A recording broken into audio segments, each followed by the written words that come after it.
Hello, everyone. I'm Coulter Scott, and I'll be presenting today on People First Language.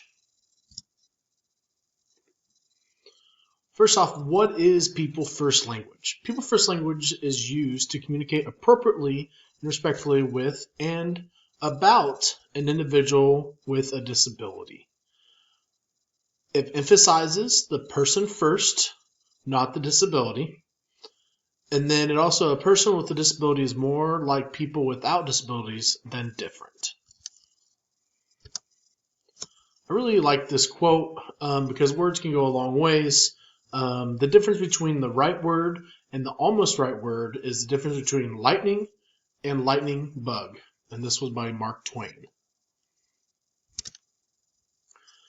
Within the school atmosphere, there's words that we should use and we shouldn't use that describe a lot of different people. In Snow's article, these are some of that brought up, and these are some of the words that I hear throughout our school day within the high school and even elementary school level, which seems pretty crazy. But some of those are lame, idiot, crazy, moron, and retard. Examples of person first language that we should not use is handicapped or disabled, she or he is autistic, midget, crippled, deformed, invalid, brain damaged, confined, or wheelchair bound.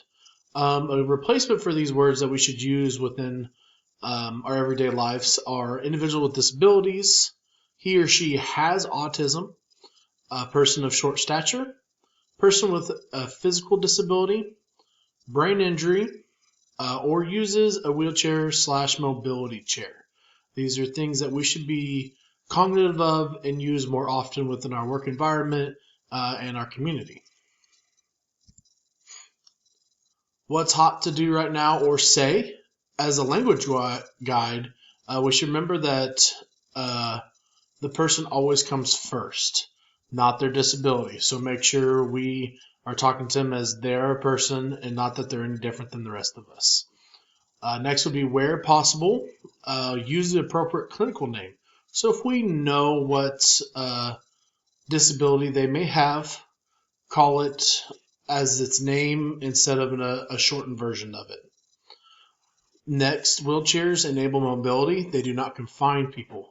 I know this is said sometimes even when I line of work of, they can't walk, they're confined to a wheelchair. Well, yes, it is their mobility. It is how they move around their environment, but they are not confined to it. They are able to get out. Sometimes they just need assistance to get out. People don't suffer just because they have a disability. Something big key, not everybody is in pain. Not everybody doesn't know what's going on. Fun thing about working with some individuals with disabilities, they are just like everybody else, and they truly, honestly don't believe that they are any different than anybody else, which is absolutely amazing. What's hot to do or say in the community? These are things that, as we're out and about within our communities, things that we need to think about when we come across somebody that may have a disability or may not. This is one of those things that we all have disabilities. Every single one of us. Some of us, you are just be able to see a lot easier. They're more physical disabilities instead of cognitive. So right off the bat, the first one is beware of the invisible disabilities. You never know what some of them might have. That can be disability, could be just not being able to see, wearing glasses, not be able, after an accident and having an amputated leg, maybe possibly. So just be aware of anything that could be possible. Just because someone has a disability, it doesn't mean they are courageous, brave, or special. Treat them just like everybody else, like I've already said. Never pat or touch a guide dog while the dog is working or the dog is in a harness. No matter what, even at any time, you should always ask permission either way.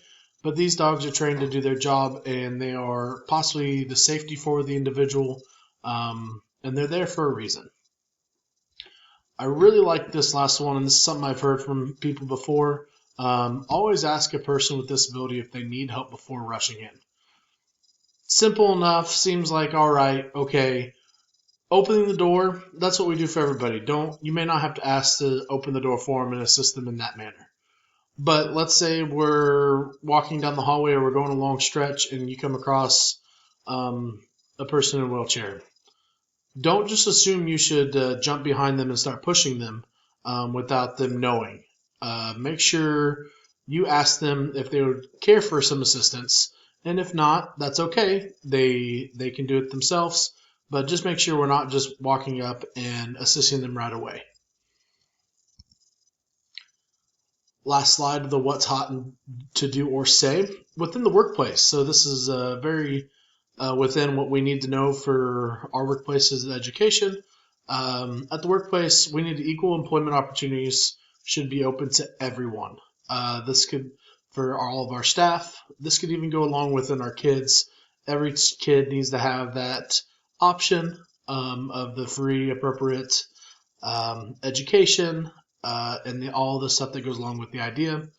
Be aware of potential barriers people face because of a disability in the workplace. How do we take down some of those barriers? How do we assist people within those barriers? Then make your workplace flexible.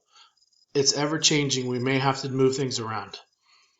Last one was any chances or adjustments to workplace practices or equipment that can assist employees. This is awesome. This is something I do every day within my position as adaptive PE. My job is to create an environment where everybody is the same. Everybody gets to score points in basketball, no matter what ability they have within the gross motor, just so they can be just like everybody else, which is how we should treat everybody. In conclusion, choose your words wisely. It can go a long way when talking with people with disabilities, individuals with disabilities. I apologize. It could go a long way with them. People, we should be kind to everybody. And it's a solid way to create an inclusive learning and working environment. Here are my references. And I'd like to thank you guys for watching. Have a great one.